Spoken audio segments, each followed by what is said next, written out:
بسم الله الرحمن الرحيم. حدثني زهير بن حرب وشجاع بن مخلد جميعا عن ابن علية قال زهير حدثنا إسماعيل بن إبراهيم حدثني أبو حيان حدثني يزيد بن حيان قال انطلقت أنا وحسين بن صبرة وعمر بن مسلم إلى زيد بن أركم رضي الله عنه فلما جلسنا إليه قال له حسين لقد لقيت يا زيد خيرا كثيرا رأيت رسول الله صلى الله عليه وسلم وسمعت حديثه وغزوت معه وصليت خلفه لقد لقيت يا زيد خيرا كثيرا حدثنا يا زيد ما سمعت من رسول الله صلى الله عليه وسلم قال يا ابن أخي والله لقد كبرت سني وقدم عهدي ونسيت بعد الذي كنت أعي من رسول الله صلى الله عليه وسلم فما حدثتكم فأقبلوا وما لا فلا تكلفونيه ثم قال قام رسول الله صلى الله عليه وسلم يوما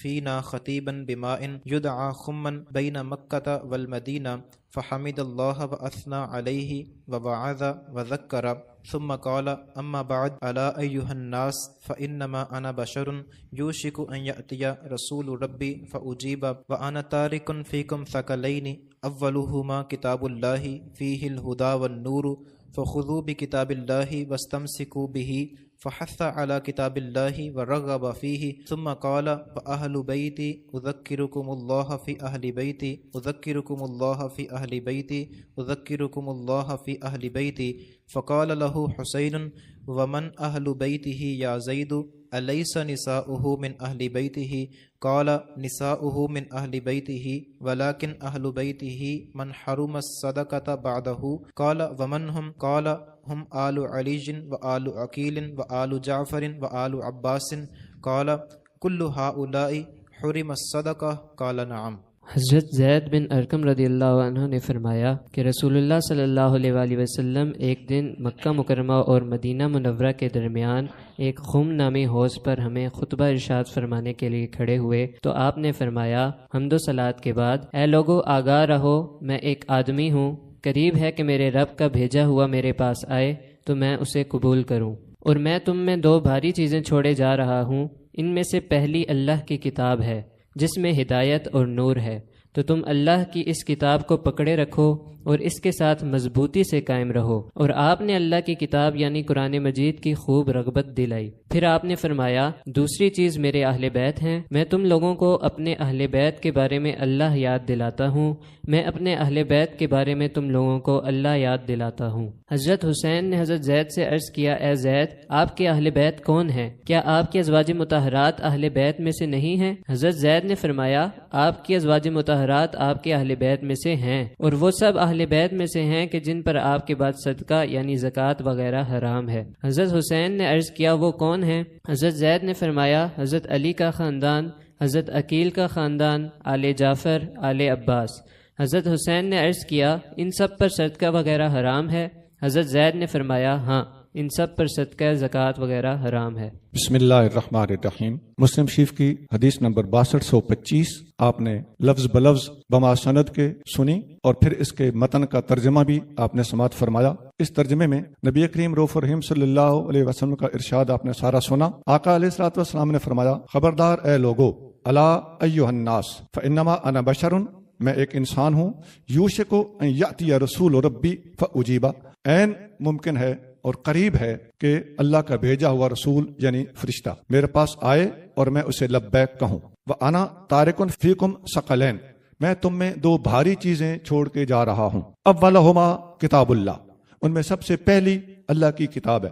یہ سب سے پہلی کا لفظ حضور نے بولا ہوا ہے، اس لفظ پہ ذرا فوکس کیجئے۔ اولہما کتاب اللہ، اللہ کی کتاب ہے۔ آگے فرمائیے، دیکھیے فیہ الہدی والنور، اس میں ہدایت بھی ہے اور نور بھی ہے۔ یہ کتاب اللہ کے اوصاف بیان کیے جا رہے ہیں۔ اس میں کیا ہے؟ ہدایت۔ نمبر 2 کیا ہے؟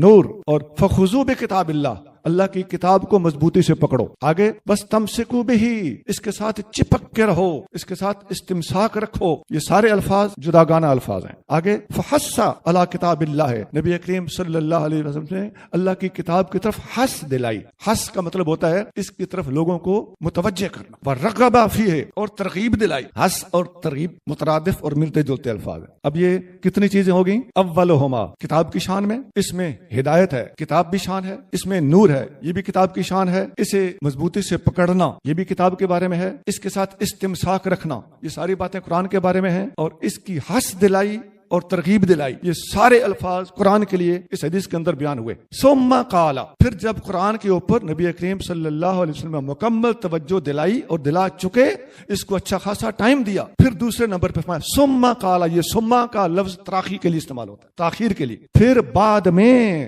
مفہوم یہ بنتا ہے. ارشاد فرمایا، کیا ارشاد فرمایا؟ وَأَهْلُ بیتی، میرے اہل بیت اطہار رضی اللہ تعالی عنہم. اب اہل بیت اطہار کی یہاں سے شان قرآن کے بعد بڑی اونچی شان ہے. یہ بھی اہل بیت اطہار کا ادب امت مسلمہ پر واجب ہے. اہل بیت اطہار کا بے ادب اہل سنت سے خارج ہے. اہل بیت اطہار کی شان نہ ماننے والا یا ان سے بغض رکھنے والا ایمان سے بھی گیا. یہاں فرمایا، یہ تو میں نے اپنا تبصرہ کیا نا، وَأَهْلُ بیتی. پھر آپ نے دوسرے نمبر پہ فرمایا میں اہل بیت چھوڑ کے جا رہا ہوں، اور اذکرکم اللہ فی اہل بیتی، اذکرکم اللہ فی اہل بیتی، اذکرکم اللہ فی اہل بیتی. میں تمہیں اپنے اہل بیت کے بارے میں اللہ یاد دلاتا ہوں، میں اپنے اہل بیت کے بارے میں اللہ یاد دلاتا ہوں، میں اپنے اہل بیت کے بارے میں تمہیں اللہ یاد دلاتا ہوں.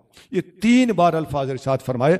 اہل بیت کے بارے میں اہل ایمان کا مؤدب ہونا اور آپ کے بارے میں زبان کھولتے وقت سخت احتیاط کرنا، اس کا حکم مل گیا کہ نہیں مل گیا؟ پوری محبت دلائی گئی ہے، ان کے بارے میں خوف خدا دلایا گیا ہے. لیکن جو باتیں قرآن کے بارے میں ارشاد فرمائی ہیں ان کی اپنی ٹھاٹھ ہے، اور جو اہل بیت کے بارے میں ارشاد فرمائی ہے ان کی اپنی شان. اچھا، یہ تو ہو گیا اس حدیث کے اندر پہلا پوائنٹ. اس کے بعد جو حدیث کے راوی ہیں، ابھی وہی حدیث چل رہی ہے. حدیث سنانے والے حضرت زید بن ارقم رضی اللہ تعالیٰ عنہ پر ان کے پاس بیٹھے ہوئے حضرت حسین، سعد کے ساتھ حسین رضی اللہ تعالیٰ عنہ.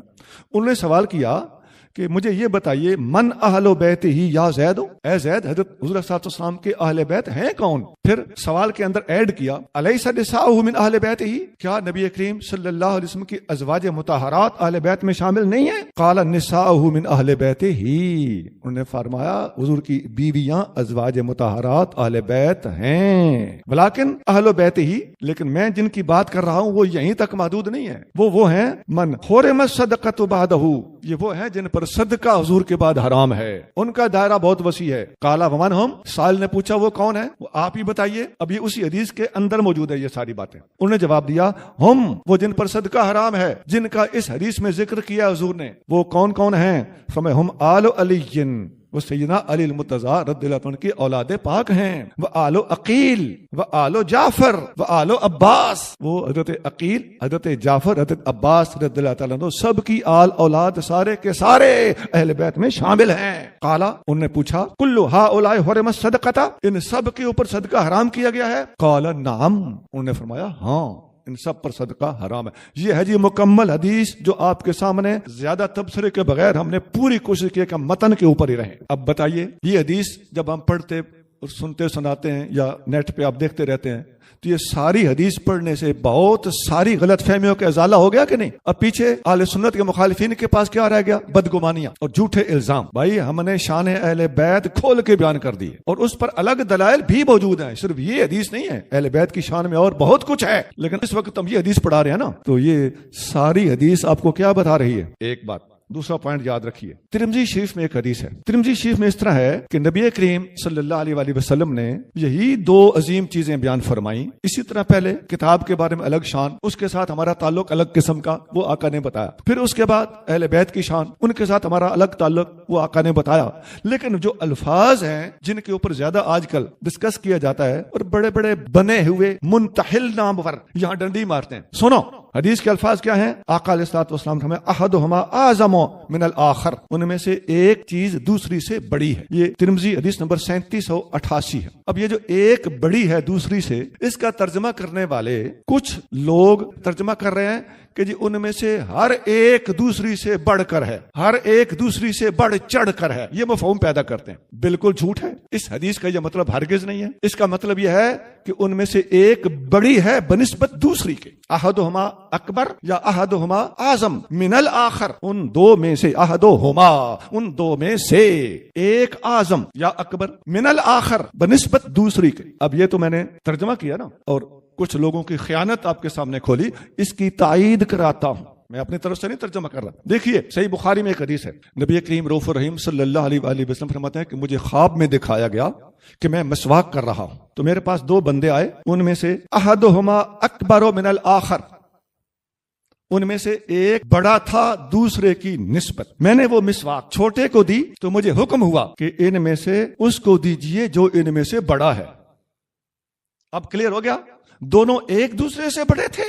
نہیں، ایک بڑا تھا اور دوسرا چھوٹا تھا۔ آقا علیہ الصلوۃ والسلام نے چھوٹے کو دی تو حکم ہوا کہ نہیں، چھوٹے کو نہیں دینی، بڑے کو دے دی۔ اب یہ حدیث کہاں ہے جی؟ صحیح بخاری حدیث نمبر 246، صحیح مسلم حدیث نمبر 254، ابو داؤد حدیث نمبر 50۔ ہاں جی، کھڑکیاں کھلیں۔ اور سنیے، اسی طرح ایک اور حدیث بھی ہے، جنگ احد میں سیدنا امیر حمزہ رضی اللہ تعالیٰ عنہ اور ایک انصاری صحابی شہید ہوئے، تو کفن کا کپڑا نہیں تھا، دو کپڑے دستیاب ہو گئے۔ اب ایک کپڑا دوسرے کی نسبت چھوٹا تھا، تو اب دونوں آئے تو حضرت امیر حمزہ کے لیے تھے، تو صحابہ فرماتے ہیں کہ ہمیں احساس اور حیا ہوئی کہ دونوں شہید ہوئے اور دونوں میں سے ایک کو دو کپڑے پہنا دیے جائیں اور دوسرا بے کفن رہے، یہ نہیں ہونا چاہیے۔ ہم نے سوچا کہ ایک امیر حمزہ کو اور دوسرا حضرت انصاری صحابی کو دیا جائے۔ پھر نیا سوال یہ پیدا ہوا کہ کپڑا ایک بڑا ہے اور ایک چھوٹا ہے، یہ بڑا کس کو دیا جائے؟ تو پھر قرآن اندازی کی گئی، الفاظ کیا ہیں؟ فَقُلْنَا لِحَمْزَةَ ثَوْبٌ وَلِلْأَنصَارِيِّ ثَوْبٌ۔ ہم نے فیصلہ کیا کہ ایک کپڑا امیر حمزہ رضی اللہ تعالیٰ عنہ کو دیا جائے اور دوسرا انصاری صحابی کو دیا جائے۔ فَقَدَّرْنَاهُمَا، ہم نے ان دونوں کپڑوں کو ناپا۔ یہ ناپنا صحابیوں کے قدوں کو بھی ہو سکتا ہے، لیکن جو متبادر اور سامنے سامنے نظر آ رہا ہے وہ کپڑوں کو ناپنا محسوس ہو رہا ہے۔ فَكَانَ أَحَدُهُمَا أَكْبَرُ مِنَ الْآخَرِ، ان کپڑوں میں سے ایک بڑا تھا دوسرے کی نسبت۔ ہاں جی، دونوں ایک دوسرے سے بڑے تھے، ایک بڑا تھا بنسبت دوسرے کے۔ اسے کہتے ہیں دلیل۔ جھوٹا، امت کے ساتھ دھوکے کرتے ہو، علمی جواب ہے تو لانا، نہیں تو اپنے چیلوں کو سامنے نہ کر دینا، قیامت کے دن ان باتوں کا جواب دینا پڑے گا۔ اور یہ کفن والی حدیث کہاں ہے؟ مسند احمد 1418 1418۔ اب دلائل سے کلیئر ہو گیا کہ جہاں یہ لفظ آتا ہے نا کہ ایک بڑا ہے بنسبت دوسرے کے، تو ایک دوسرے سے بڑھ چڑھ کر نہیں ہوتے ہیں۔ پھر پتہ نہیں کیا کچھ اپنے آپ کو اس صدی کا کہتے پھرتے ہو، نالائکو۔ اب آپ کو سمجھ آ گئی ہوگی کہ یہ جو شخص اس قسم کی تشریحات کرتا پھر رہا ہے، یہ جاہل خطیبوں میں سے ایک جاہل خطیب ہے۔ اس کا جو پورا سٹائل انداز دیکھ لیجئے گا، میری بات آپ کو انشاءاللہ تعالی الزام نظر نہیں آئے گی، تحقیق پر مبنی نظر آئے گی۔ اچھا، ایک اور بات میں اتمام حجت انتہا تک پہنچانا چاہتا ہوں، سنیے۔ یہ بھی ہمارے محدثین نے کمال کیا ہے اور نبی کریم صلی اللہ علیہ وآلہ وسلم نے کمال احسان کیا ہے۔ کتابوں میں صاف لکھا ہوا ملے گا، المعجم الکبیر طبرانی میں لکھا ہوا ہے، نبی کریم صلی اللہ علیہ وسلم نے خود فرمایا۔ کنہوں نے فرمایا؟ نبی کریم صلی اللہ علیہ وسلم نے خود فرمایا، اسی حدیث کی شرح کرتے ہوئے آقا نے خود فرمایا، وضاحت فرما دی، فرمایا الاکبر کتاب اللہ والاصغر اطرتی، بڑی اللہ کی کتاب ہے اور اصغر میری اطرت ہے۔ اصغر سے مراد قرآن کے مقابلے پر، ہمارے مقابلے پر نہیں۔ یہ اتنے نالائق، بدگمان، بدنیت شخص ہیں کہ انہوں نے یہ اصغر تمہاری طرف منسوب کر دینا ہے، اور خدا کی تمہارے اوپر وہی ہو جس کے تم حقدار ہو۔ حضور کی اطرت بہت بڑی ہستیاں ہیں، لیکن بات قرآن کے ساتھ تقابل کی ہو رہی ہے اور آقا کا خود فرمان ہے۔ ہیرا پھیریو، اکبر کتاب اللہ اور کتاب اللہ کے مقابلے پہ اصغر اطرت کہاں لکھا ہے؟ طبرانی حدیث نمبر 2625 طبرانی کبیر ہے، اور مجمع الزوائد حدیث نمبر 14964۔ کھڑکیاں کھل گئیں؟ نہیں کھلی نا، کھلنی بھی کوئی نہیں۔ حضور کی امت کو تو پیغام جانے دو نا، مسلمانوں کو تو بات سمجھ میں آ جانی چاہیے نا، جن کے اندر ایمان ہے۔